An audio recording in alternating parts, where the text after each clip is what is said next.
flew into town. My entire family back in Manitoba, in Winnipeg, we're all musicians. We just got into it when we were kids, you know, just learning how to play tunes and stuff with my dad, watching the Ed Sullivan Show. John Patrick Caldwell, he had this idea to start this band called Mother Tucker's Yellow Duck. It was '67, we did our first album. It was called Homegrown Stuff.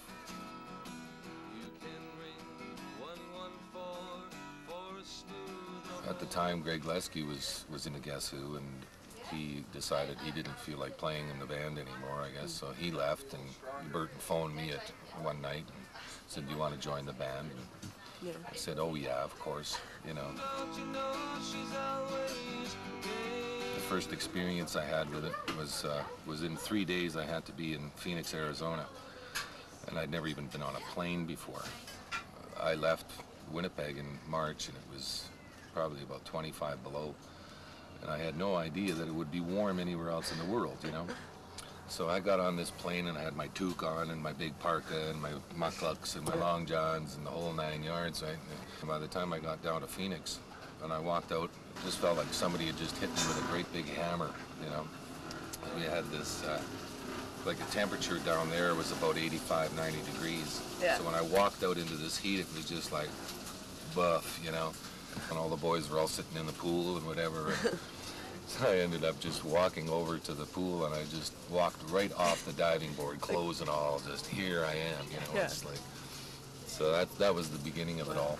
Did you like touring, or was it? Loved touring. Yeah. You know, it was stressful, of course, you know, because you're always in a different hotel, you're always in a different room.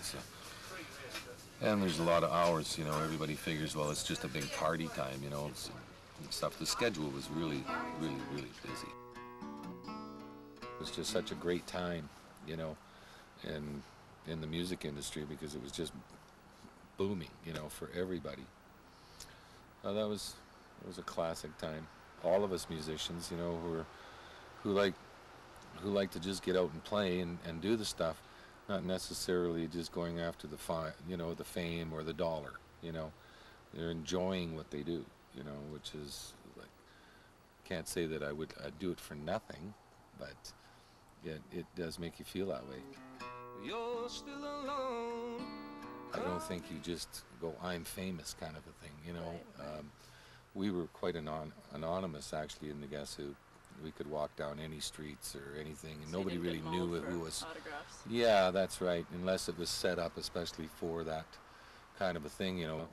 That was one of the neatest parts of this whole business, is that we met so many nice people, you know, from one end of the country to the other. We'll go down and we'll smoke. The band was touring and making, you know, really good money in those days.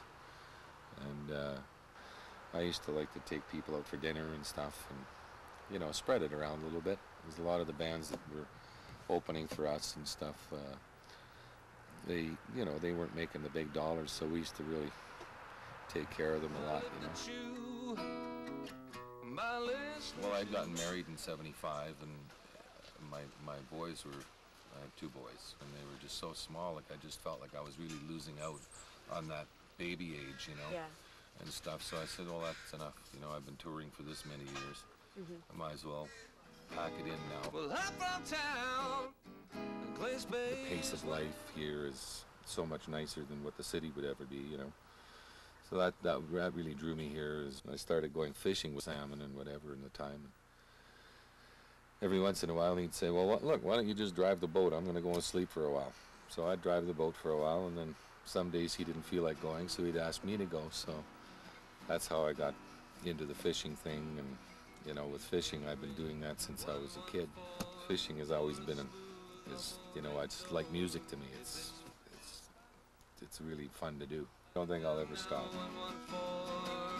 We figured we would get a 5th-wheel trailer and go traveling for about a year. Just go to Nashville, take a year, and just write. Yeah, just do some writing and some traveling and go and see some of the world, and trying to get some happiness to people, you know, and some music. You can ring 114 for a smooth operator if it's fun you're looking for.